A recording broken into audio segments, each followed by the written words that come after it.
Hello all, welcome to classy civil. புரியுது என்ன ரொம்ப நாளுக்கு அப்புறம் இல்லை ரொம்ப மாதம்க்கு அப்புறம் இந்த சேனல் பக்கம் அப்படின்னு நீங்கள்லாம் கேட்குறது நல்லாவே புரியுது. ஸோ சில ரீசன்ஸ்னால என்னால் ரெகுலராக வீடியோஸ் போட முடியாமல் போயிடுச்சு. பட் கண்டிப்பாக இனிமே அப்படி இருக்காது, ரெகுலராக வீடியோஸ் அப்டேட் ஆகிடும். ஸோ அதுலேயும் முக்கியமாக நிறைய பேர் சாயில் மெக்கானிக்ஸில் வீடியோ கேட்டுகிட்டே இருக்கீங்க. கண்டிப்பாக அதை தான் கண்டினியூ பண்ண போகிறோம் இன்றைக்குமே. ஆல்ரெடி இந்த டாபிக்ஸ் எல்லாம் முடிச்சுட்டேன், டிக் பண்ணதெல்லாம். இன்னைக்கு பார்த்தீங்கன்னா சாயில் கிளாசிஃபிகேஷன் பற்றி பார்க்கணும். ஆல்ரெடி இதுக்கு முன்னாடி பார்த்த பார்ட்டிகல் சைஸ் டிஸ்ட்ரிபியூஷனும் சரி, கன்சிஸ்டன்சி டாப்பிக்கும் சரி, அது பார்க்கும்போதே சொன்னேன் அதோடைய அப்ளிகேஷன்லாம் வந்து சாயிலை கிளாசிஃபை பண்ணுறதுல இருக்கும். ஸோ அந்த டாப்பிக்கில் தான் இந்த கான்செப்ட் எல்லாம் அப்ளை ஆகும்னு சொல்லியிருந்தேன். அது எப்படின்லாம் தான் இந்த வீடியோவில் பார்க்க போகிறோம். அதுக்கு முன்னாடி இன்னமும் நிறைய பேர் நம்ம சேனலுக்கு சப்ஸ்கிரைப் பண்ணாமல் பார்த்துட்டு இருக்கீங்க. Please do subscribe. வாங்க வீடியோக்குள்ளே போகலாம். ஸோ சாயில் கிளாசிஃபிகேஷன் அப்படின்னா, நம்மக்கிட்ட ஒரு சாயில் கொடுத்தோம்னா அது என்ன டைப் ஆஃப் சாயில் அப்படின்னு சொல்லி நம்ம சாயிலை சொல்லணும். அதுக்கேற்ற மாதிரி முன்னாடியே என்ன பண்ணியிருப்பாங்க, ஸ்டாண்டர்டாக சாயிலை இது இப்படி இந்த ப்ராப்பர்ட்டிலாம் இருந்தால் இது இந்த சாயில்ப்பா அப்படின்னு சொல்லி கிளாசிஃபை பண்ணி வச்சுருப்பாங்க. அந்த கிளாசிஃபிகேஷனை தான் பார்க்கணும். ஜென்ரலாக சாயிலை எந்த விஷயத்துக்காகலாம் கிளாசிஃபை பண்ணுவாங்கன்னா, ஒன்று அக்ரிகல்ச்சர் யூஸ்க்காக. ஸோ இந்த சாயில் வந்து இவ்வளோ ஃபர்டைலாக இருக்குது, இங்கே இந்த க்ராப் வளரும் அப்படின்ற மாதிரி அக்ரிகல்ச்சராக சாயிலை கிளாசிஃபை பண்ணுவாங்க. அதை தவிர்த்து நம்ம இன்ஜினியரிங் ஒர்க்ஸ்க்கு, ஸோ இந்த சாயிலில் இவ்வளோ ஸ்ட்ரென்த் இருக்குது அந்த மாதிரி, ஸோ ஒரு டைப் ஆஃப் சாயிலில் என்னென்ன டைப் ஆஃப் ஃபவுண்டேஷன் போடணுன்றதுக்கு தெரியணும் இல்லையா. ஸோ அந்த மாதிரி இன்ஜினியரிங் பர்பஸ்க்குமே சாயிலை கிளாசிஃபை பண்ணுறது உண்டு. நம்ம இப்போ பார்க்க போகிறது வந்து இன்ஜினியரிங் ஓரியன்டான சாயில் கிளாசிஃபிகேஷன் தான். அதில் ஜென்ரலாக இங்கே லிஸ்ட் பண்ணியிருக்கிற இந்த 5 டைப் ஆஃப் கிளாசிஃபிகேஷன் ரொம்ப ரொம்ப முக்கியம். நமக்கும் சிலபஸில் இதெல்லாம் தான் இருக்குது. First one particle size classification, அப்புறம் textural classification. Third one highway research board classification. இது ஸ்பெசிஃபிக்காக நம்ம ஹைவே ரிசர்ச் போர்டு இருக்கு இல்லையா, அவங்களே வந்து ஒரு மெத்தட் ஆஃப் கிளாசிஃபிகேஷன் சாயிலுக்கு வச்சிருக்காங்க. எதுக்குன்னா பேமெண்ட் கன்ஸ்ட்ரக்ஷனுக்கு அந்த பர்டிகுலர் சாயில் வந்து ஏற்றதா இல்லையா அப்படின்ற மாதிரி சாயிலை கிளாசிஃபை பண்ணி வச்சிருப்பாங்க. அதுக்கப்புறம் யூனிஃபைடு சாயில் கிளாசிஃபிகேஷன் சிஸ்டம், இதுதான் ஒரு ரெவல்யூஷனை கொண்டு வந்த ஒரு சிஸ்டம். இதை பற்றி டீட்டெயிலாக பார்ப்போம். இதை பேஸ் பண்ணி தான் கொஞ்சம் ஒரு சில விஷயம் ஆல்டர் பண்ணி நம்ம இந்தியன் ஸ்டாண்டர்ட் கிளாசிஃபிகேஷன் சிஸ்டம் வந்துச்சு. ஸோ இப்போ இந்த எல்லாத்தையும் தான் பார்க்க போகிறோம். First type particle size classification. So அந்த நேம்லேயே இருக்கிற மாதிரி தான், வெறுமே பார்ட்டிகளோடைய கிரெயின் சைஸை மட்டும் வச்சே நம்ம கிளாசிஃபை பண்ண போகிறோம். அதுதான் particle size classification. Grain size அப்படின்னா ஒரு பார்ட்டிகல், ஒரு துகளோட சைஸ் எவ்வளோ இருக்குன்றதை பொறுத்து அந்த சாயிலை வந்து கிளாசிஃபை பண்ண போகிறோம். இதுலேயே பார்த்தீங்கன்னா நிறைய மெத்தட்ஸ் அடாப்ட் பண்ணியிருப்பாங்க. இந்தியன் ஸ்டாண்டர்ட் சிஸ்டம் ஒன்று இருக்குது, MIT சிஸ்டம் இருக்குது. இன்டர்நேஷனலாக கிளாசிஃபை பண்ணுறதுக்கு, அதாவது பார்ட்டிகல் சைஸை இந்த ரேஞ்ச்லேருந்து இந்த ரேஞ்ச்குள்ளே இருந்தால் இது இந்த டைப் ஆஃப் சாயில்ப்பா அப்படின்னு சொல்கிறதே இவங்க தனித்தனியாக நிறைய மெத்தட்ஸ் இருக்குது. நம்ம அதில் இங்கே பார்க்குறது வந்து இந்தியன் மெத்தடு தான். ஸோ இந்த டேபிள் கண்டிப்பாக எல்லாரும் தெரிஞ்சிருக்கும். சாயில் மெக்கானிக்ஸில் கிளாசிஃபிகேஷன் அப்படின்னு வந்துருச்சுன்னா பார்ட்டிகல் சைஸை வச்சு அது என்ன டைப் ஆஃப் சாயில்னு சொல்ல தெரியணும். ஸோ லெஸ் தேன் 2 மைக்ரான் இருந்துச்சுன்னா அது கிளே. 1 மைக்ரான்னா என்ன, இன்டூ 10⁻⁻6 மீட்டர்னு அர்த்தம். ஸோ இதுதான் 1 மைக்ரான். அப்போது அவ்வளோ எவ்வளோ சின்னதுன்னு பாருங்க. அப்போ 2 மைக்ரானை விட கம்மியாக இருந்தால் கிளே, 2 to 75 மைக்ரான் இருந்துச்சுன்னா அது சில்ட், 75 to 425 இருந்தால் ஃபைன் சாண்ட். அதாவது சாண்ட்லேயே பார்த்தீங்கன்னா மொத்தம் 3 இருக்கும், fine sand, medium sand, coarse sand அப்படின்னு. அதோடைய ரெஸ்பெக்டிவ் சைஸ் தான் இங்கே கொடுத்துருக்கேன். அப்புறம் கிராவல் அதே மாதிரி 2 இருக்கும், ஃபைன் கிராவல், கோர்ஸ் கிராவல் அப்படின்னு. லாஸ்ட்டாக இருக்கிறது கோபல், அதாவது 80 mmக்கும் 300 mmக்கும் உள்ள நடுவில் இருந்தால் அது கோபல்னு சொல்லணும். 300 mmக்கு மேலே இருந்தால் அது போல்டர்ஸ்னு சொல்லணும், பெரிய பெரிய கல் அதெல்லாம். ரைட். இப்போ இதில் இந்த 75 மைக்ரான் இருக்குது பார்த்தீங்களா, இந்த 75 மைக்ரான் அப்படிங்கிற வேல்யூ வந்து எதை ரெண்டுத்தை ஸ்பிளிட் பண்ணுதுன்னா ஃபைன் கிரைண்டு சாயிலையும் கோர்ஸ் கிரைண்டு சாயிலையும் ஸ்பிளிட் பண்ணுது. ஓகே. அதே இந்த 4.75 mm இருக்கு இல்லையா, 4.75 mm, இது எதை ரெண்டுத்தை ஸ்பிளிட் பண்ணுதுன்னா சாண்டையும் கிராவலையும் ஸ்பிளிட் பண்ணுது. இது ஏன் நான் இங்கேயே ஸ்ட்ரெஸ் பண்ணி சொல்கிறேன் அப்படின்னா, திருப்பியும் IS சிஸ்டம், USCS சிஸ்டம் பார்க்குறப்ப இந்த இது அப்ளை ஆகும். அதனால இங்கேயே நான் உங்களுக்கு அதை சொல்கிறேன். அப்போ 2 சீவ் சைஸ் வந்து ரொம்ப முக்கியமாக பார்க்க வேண்டியிருக்கு. இந்த கிளாசிஃபிகேஷன் மெத்தடில் இதை பற்றி பார்த்தா போதும். செகண்ட் மெத்தட் ஆஃப் கிளாசிஃபிகேஷன் வந்து டெக்ஸ்டரல் கிளாசிஃபிகேஷன். இதில் முக்கியமாக பார்க்க வேண்டியது என்னன்னா, பார்ட்டிகல் சைஸ் டிஸ்ட்ரிபியூஷனை பேஸ் பண்ணி கிளாசிஃபை பண்ணியிருப்பாங்க. போன மெத்தட் வந்து வெறுமே பார்ட்டிகல் சைஸ், அந்த கிரெயின் சைஸ் மட்டும். இப்போ என்ன பண்ணுறாங்க, பார்ட்டிகல் சைஸ் டிஸ்ட்ரிபியூஷனை வச்சு. என்ன ரீசன், கண்டிப்பாக ஒரே சைஸ் ஆஃப் பார்ட்டிகல் மட்டும் நேச்சரில் எக்ஸிஸ்ட் ஆகாது, 4-5 கலந்து தான் இருக்கும். அப்போ 4-5 பார்ட்டிகல் சைஸ் கலந்து இருந்துச்சுன்னா அதை எப்படி நம்ம அந்த கான்செப்டை படிக்கலாம்னா, பார்ட்டிகல் சைஸ் டிஸ்ட்ரிபியூஷன்ற கான்செப்டை வச்சு அணுகலாம். கரெக்டு தானே? அதை தான் நம்ம போன வீடியோவில் பார்த்தோம் எப்படின்றதெல்லாம். ஸோ அதுலேயும் மெயினாக பார்த்தீங்கன்னா CU CCன்னு 2 டேர்ம்லாம் படிச்சிருப்போம். ரைட். ஸோ அதெல்லாம் அப்ளை பண்ணுவோம். இந்த இடத்துல அந்த பார்ட்டிகல் சைஸ் டிஸ்ட்ரிபியூஷன் அப்படிங்கிற அந்த கான்செப்டை பேஸ் பண்ணி தான் இந்த டெக்ஸ்டரல் கிளாசிஃபிகேஷன் பண்ணியிருக்காங்க. எப்படின்னா, ஒரு ட்ரையாங்குலர் சார்ட், அதை யார் டிராஃப்ட் பண்ணான்றது கொடுத்துருக்கு. யூஎஸ் பப்ளிக் ரோட் அட்மினிஸ்ட்ரேஷன் தான் இதை டிராஃப்ட் பண்ணியிருக்காங்க. அந்த கிராஃபும் சைடில் இருக்குது. என்னன்னா மேஜராக என்ன இருக்குன்னா கிளே, அதுக்கப்புறம் சாண்ட் அண்ட் சில்ட், இது மூணும் கலந்து தானே இருக்கும் ஒரு சாயிலில். அப்போ இது மூணுத்தோடைய ப்ரொபோர்ஷன் எவ்வளோ இருக்குன்றதை பொறுத்து ஒரு சாயிலை கிளாசிஃபை பண்ண வராங்க. அதாவது சே ஃபார் எக்ஸாம்பிள் இப்போ சாண்ட் வந்து ஒரு 50% இருக்குன்னா இந்த 50லேருந்து ஸ்டார்ட் ஆகிற 2 லைனையும் அப்படியே ட்ரா பண்ணிக்கணும். அதே மாதிரி கிளே வந்து ஒரு 60யோ இல்லை அதோட கம்மி, சே ஃபார் எக்ஸாம்பிள் 30யோ இருக்குன்னா அதுலேருந்து ஸ்டார்ட் ஆகிற 2 லைன். அதே மாதிரி சில்ட்டுக்கு. ஸோ இந்த சில்ட்லேருந்து ஸ்டார்ட் ஆகிறது, கிளேலேருந்து ஸ்டார்ட் ஆகிறது, சாண்ட்லேருந்து ஸ்டார்ட் ஆகிற லைன், இதெல்லாம் எங்கே மீட் பண்ணுதோ அந்த பாயிண்ட் வந்து சே ஃபார் எக்ஸாம்பிள் இந்த இடத்துல மீட் பண்ணுது அப்படின்னா உங்ககிட்ட இருக்கிற சாயில் வந்து கிளே டைப் சாயில். இல்லை இந்த இடத்துல மீட் பண்ணுதுன்னா அது கிளே லூம். அந்த மாதிரி இந்த கிராஃபை வச்சே வந்து பிரிச்சுருவாங்க. ஆர் சார்ட்டை வச்சே வந்து சாயிலை கிளாசிஃபை பண்ணுறது, அதுதான் டெக்ஸ்டூரல் கிளாசிஃபிகேஷன். ஸோ இது மட்டும் தெரிஞ்சுக்கிட்டா போதும். இன்னொன்று லூம் ஆர் லூமி சாயில் அப்படின்னா என்ன அர்த்தம்னா கிளே, சாண்ட், சில்ட் மூணும் சேர்ந்து இருந்தால் அதை வந்து லூமி சாயில் அப்படி இல்லைனா லூம் அப்படின்னு சொல்லுவாங்க. இந்த டைப் ஆஃப் சாயில் வந்து it is suitable for agriculture as well as construction. So இதெல்லாம் மட்டும் இந்த இதுல இருந்து தெரிஞ்சுக்கிட்டா போதும். அடுத்த டைப் ஆஃப் கிளாசிஃபிகேஷன் போகலாம். Next third one, highway research board classification. இது எதை பேஸ் பண்ணி கிளாசிஃபை பண்றாங்க பாருங்க. பார்ட்டிகல் சைஸ் டிஸ்ட்ரிபியூஷன் அப்படின்றதும் பிளஸ் பிளாஸ்டிசிட்டி கேரக்டரிஸ்டிக்ஸ் ரெண்டுத்தையும் பேஸ் பண்ணி கிளாசிஃபை பண்றாங்க. பிளாஸ்டிசிட்டி கேரக்டரிஸ்டிக்ஸ்னா என்னது? கன்சிஸ்டன்சி லிமிட்ஸ் பார்த்தோம்ல, அதுதான். ஸோ அது as well as particle size distribution, இது ரெண்டு கான்செப்டையும் இம்ப்ளிமெண்ட் பண்ணி சாயில கிளாசிஃபை பண்றாங்க. ஓகே, எப்படின்னு பார்ப்போம். அடுத்து இதை பேஸ் பண்ணி எப்படி கிளாசிஃபை பண்ணிருக்காங்கன்னா 7 டைப் ஆஃப் பிரைமரி குரூப்ஸ் அப்படின்னு பிரிச்சிருக்காங்க. A1ல இருந்து A7 வரைக்கும். அதுல ஸ்பெசிஃபிக்கா A1ல 2 சப் குரூப்பும் A2ல 4 சப் குரூப்பும் இருக்கும். இது மட்டும் தெரிஞ்சுக்கோங்க. காம்படிட்டிவ் எக்ஸாம் பாயிண்ட் ஆஃப் வியூல இது மட்டும் போதும். அந்த குரூப்போட டேபிள்லாம் இருக்கும், பட் அதெல்லாம் தேவையில்லை. ஜஸ்ட் இப்படி பிரிச்சிருக்காங்கன்றதை மட்டும் தெரிஞ்சுக்கோங்க. இது எல்லாத்தையுமே எதை பேஸ் பண்ணி பிரிச்சிருக்காங்க? பேஸ்ட் ஆன் குரூப் இண்டெக்ஸ்னு சொல்லி ஒரு வேல்யூ. குரூப் இண்டெக்ஸ்னா முதல்ல என்னன்னு தெரியணும் இல்லையா? So group index describe the performance of soil when used for pavement construction. So group இண்டெக்ஸ்ன்றதே என்னதுதான்? ஒரு வேல்யூ. அந்த வேல்யூ வச்சு அந்த சாயில் பேமெண்ட் கன்ஸ்ட்ரக்ஷனுக்கு ஏத்ததா இல்லையா அப்படின்னு சொல்லிடலாம். ஓகே, அந்த index value, group index value ஜாஸ்தியா இருந்ததுன்னா உங்ககிட்ட இருக்கிற சாயில் வந்து புவர் குவாலிட்டியா இருக்குன்னு அர்த்தம். ஓகே, சரி, அந்த டேபிள் இருக்கு பாருங்க. ஸோ டைப் ஆஃப் சப்கிரேட் வந்து குட். எப்போ குரூப் இண்டெக்ஸ் வேல்யூ 0 and 1 இருந்துச்சுன்னா, 2 to 4 இருந்ததுன்னா ஃபேர், 5 to 9 இருந்ததுன்னா புவர், 10 to 20 இருந்ததுன்னா வெரி புவர். அப்ப குரூப் இண்டெக்ஸ் வேல்யூ ஏற ஏற என்னோட சாயிலோட குவாலிட்டி எதுக்காக? பேமெண்ட் கன்ஸ்ட்ரக்ஷனுக்கு அதோட குவாலிட்டி புவர் ஆயிட்டே போகுது வேல்யூ ஏற ஏற. ஓகே, ஸோ அப்போ அந்த குரூப் இண்டெக்ஸை எப்படி கண்டுபிடிக்கிறதுன்றதுக்கான ஃபார்முலா தான் இங்கே கொடுத்துருக்கு. 0.2 into A plus 0.05 into AC plus 0.01 into BD. Okay, actually அந்த மிடில் வேல்யூ வந்து 0.005 into AC, ரைட்? இப்போ இந்த குரூப் இண்டெக்ஸ் கண்டுபிடிக்கணும்னா ABCD இதனால என்னன்னு தெரிஞ்சிருச்சுன்னா குரூப் இண்டெக்ஸ் கண்டுபிடிச்சிடலாம், ரொம்ப ஈஸி. இப்போ அந்த ABCD எப்படி கண்டுபிடிக்கிறதுன்னு நான் சொல்லி தர போறேன். ஃபர்ஸ்ட் A பாருங்க. A அப்படிங்கிறது என்னன்னா percentage passing 75 micron sieve. அப்படின்னா என்ன அர்த்தம்?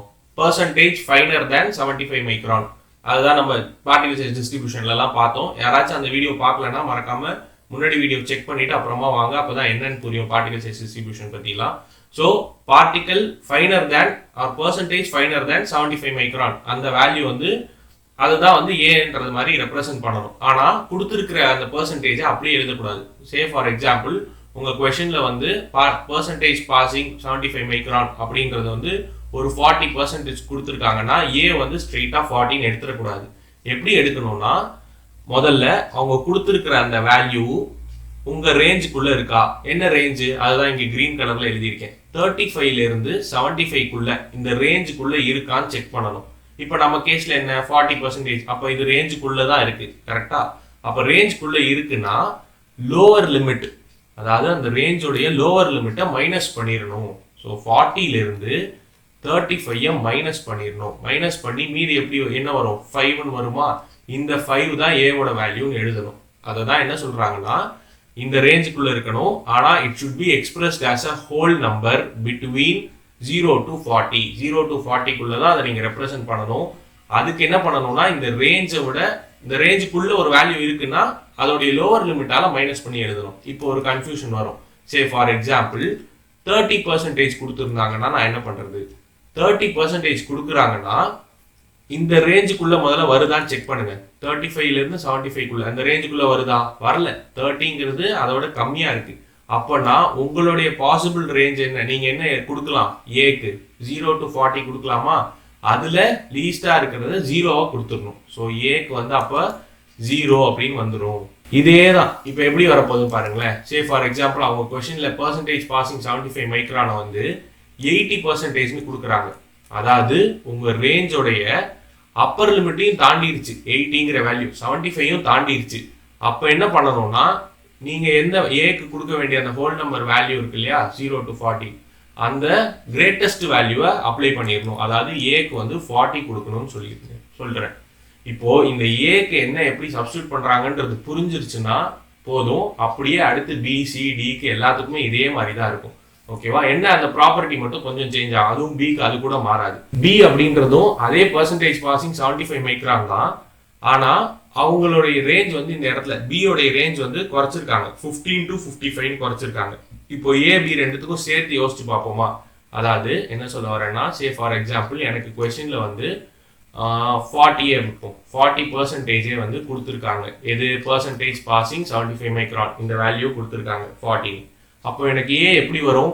முதல்ல ரேஞ்சுக்குள்ள இருக்கா செக் பண்ணணும். இந்த ஆர்டர் அப்படியே ஞாபகம் வச்சுக்கோங்க. ரேஞ்சுக்குள்ள இருக்கா? ரேஞ்ச் ஏவோட ரேஞ்ச் என்ன? 35 to 75 இதுக்குள்ள இருந்தாதான் ஏக்கு வேல்யூவே வரும்.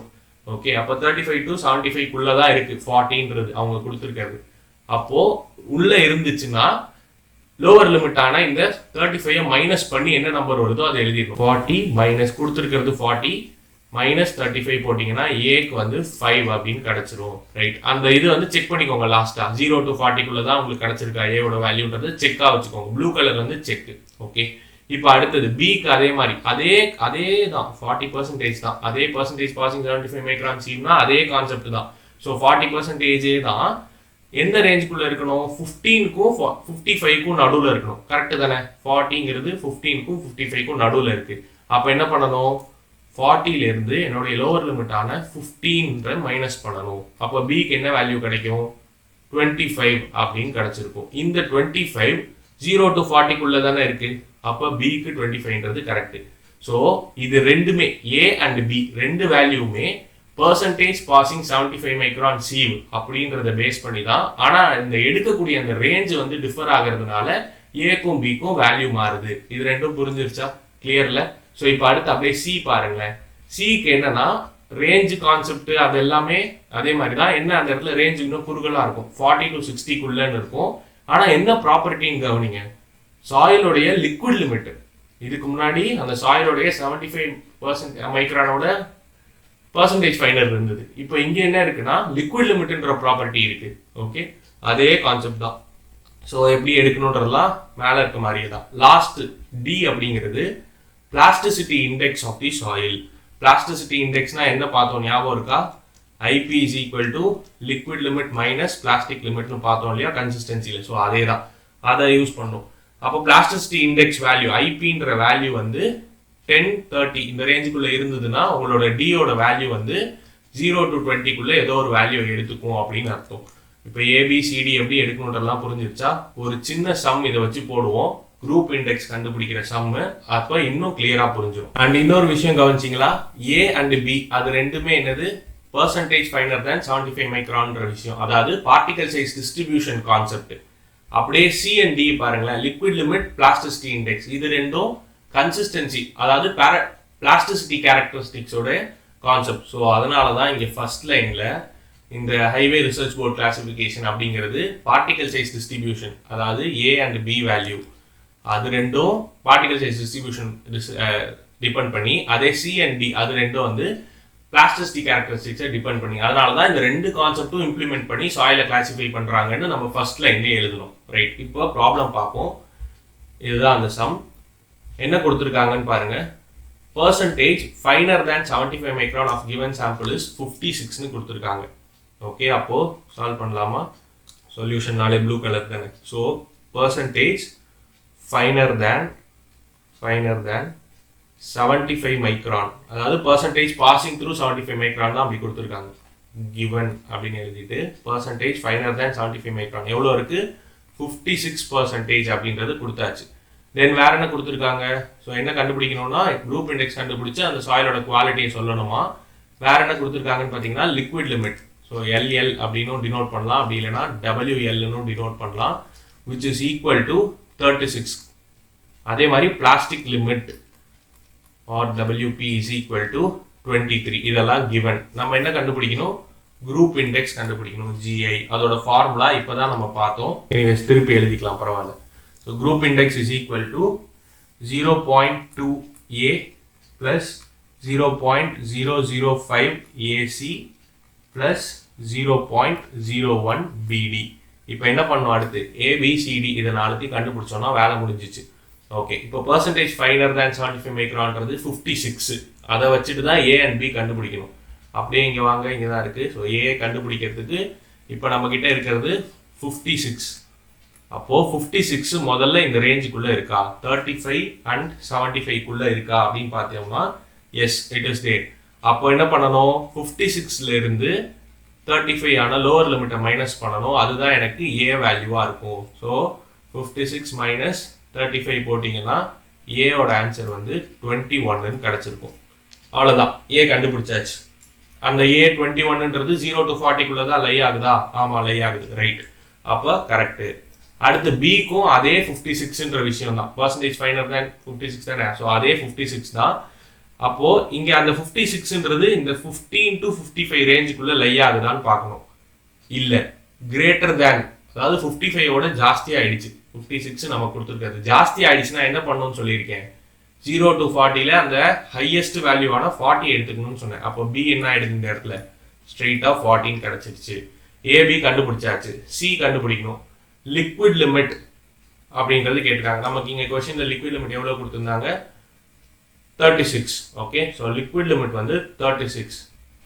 அதுபடி பார்த்தீங்கன்னா C வேல்யூ வந்து 36 முதல்ல நம்ம ரேஞ்சுக்குள்ளே இருக்கான்னு பார்க்கணும். 40 to 60 அதுதான் நம்ம range. Greater than 40, less than 60. ஆனால் நமக்கு கொடுத்துருக்கிறது என்னது?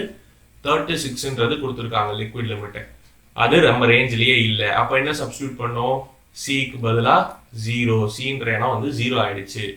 ரைட், லாஸ்ட்டாக இருக்கிறது D, பிளாஸ்டிசிட்டி இண்டெக்ஸ். நல்லா புரிஞ்சுக்கணும், இந்த இடத்துல தப்பு பண்ணக்கூடாது. நேராக அங்கே போயிட்டு பிளாஸ்டிக் லிமிட் 23 இருக்குல்ல, அந்த 23 வச்சு இங்கே பார்க்கக்கூடாது. இது வந்து பிளாஸ்டிசிட்டி இண்டெக்ஸ். அப்போ முதல்ல பிளாஸ்டிசிட்டி இண்டெக்ஸை கண்டுபிடிக்கணும். பிளாஸ்டிசிட்டி இண்டெக்ஸ் எப்படி கண்டுபிடிக்கலாம்? நமக்கு தெரியும், IP is equal to liquid limit minus plastic limit. நமக்கு தெரியும் லிக்விட் லிமிட் வேல்யூ 36. ஓகே, தென் பிளாஸ்டிக் லிமிட் வேல்யூ 23. மைனஸ் பண்ணோம்னா IP வேல்யூ வந்து 13ன்னு கிடச்சிருக்கும். இந்த 13 தான் என்ன பண்ணோம்? இதுதான் பிளாஸ்டிசிட்டி இண்டெக்ஸ். இதை வச்சுட்டு தான் நம்ம D வேல்யூ கண்டுபிடிக்கணும். ஸோ நேராக Dக்கு வந்துடுவோம். ஓகே, இப்போது 13 அப்படின்றது இந்த ரேஞ்சுக்குள்ளே இருக்கா? 13 தானே கண்டுபிடிச்சோம் அங்கே IP. ஸோ இந்த ரேஞ்சுக்குள்ளே இருக்கா? 10 to 30க்குள்ளே இருக்கா? Yes, it is there. அப்போ என்ன பண்ணணும்? லோவர் லிமிட்டான 10 மைனஸ் பண்ணணும். அப்போது D is equal to 13 minus 10. So D வந்து 3ன்னு கிடச்சிருக்கும். இப்போது ABCD 3ம் கிடச்சிருச்சு. அப்படியே கொண்டு வந்து இந்த ஃபார்முலாவில் சப்ஸ்டியூட் பண்ணோம். ஏன்ற இடத்துக்கு பதிலாக 21, இங்கேயும் அதே தான் 21. அது கூட பண்ண வேணாம், ஏன்னா C தான் 0 ஆகிடுச்சுல. ஸோ இது மொத்தமாக 0 ஆகிடும். அண்ட் Bன்ற இடத்துல 40, D அப்படிங்கிற இடத்துல 3 பார்த்தோமா? ஸோ 3. இதெல்லாம் சப்ஸ்டியூட் பண்ணோம்னா குரூப் இண்டெக்ஸ் வேல்யூ கிடைக்கும். ஸோ எனக்கு குரூப் இண்டெக்ஸ் வேல்யூ 5.4 அப்படின்னு கிடச்சிருக்கு. ஓகே, நீங்களும் அப்புறம் செக் பண்ணி பாருங்க. இப்போ அந்த 5.4 வச்சுட்டு நேராக என்ன பண்ணணும்? இந்த இதில் பார்க்கணும். ஓகே, குரூப் இண்டெக்ஸ் வந்து 5.4 அப்படின்னா நம்ம கிட்ட இருக்கிற டைப் ஆஃப் சாயில் சப்கிரேட் வந்து புவராக இருக்கு அப்படின்னு அர்த்தம். ஸோ இப்படி தான் இந்த சம் முடியும். ஹோல் கான்செப்டே இதுதான். ஸோ குரூப் இண்டெக்ஸ் கண்டுபிடிக்கிறது, இல்லை குரூப் இண்டெக்ஸோட ஃபார்முலா ஸ்ட்ரைட்டாக கேட்கறது, இந்த மாதிரி சிம்பிளான கொஸ்டின்ஸ் கேட்கலாம். அண்ட் இன்னும் 2 மெத்தட் ஆஃப் கிளாசிஃபிகேஷன் இருக்கு. அது ரெண்டுத்தையும் இன்னொரு வீடியோவில் பார்க்கலாம். இதுவே லென்த்தியாக போகும். ஸோ அந்த கான்செப்ட் கொஞ்சம் பெருசாக இருக்கும். ஃப்ளோ சார்ட்லாம் போட்டு டீட்டெயிலாக பார்ப்போம் அடுத்த 2 கிளாசிஃபிகேஷன் மெத்தடையும். இந்த வீடியோ உங்களுக்கு பிடிச்சிருந்ததுன்னா லைக் பண்ணுங்க, நான் வெயிட் பண்ணுறேன். ஓகே. ஸோ சப்ஸ்கிரைப் பண்ணனா அப்படியே சப்ஸ்கிரைப் அண்ட் பெல் பட்டனுமே அமைக்கிடுங்க. ஸோ தட் நான் போடுற வீடியோ உங்களுக்கு உடனே நோட்டிஃபிகேஷன் வந்துடும். இதே மாதிரி வேற ஒரு வீடியோவில் மீட் பண்ணுறேன். பாய்.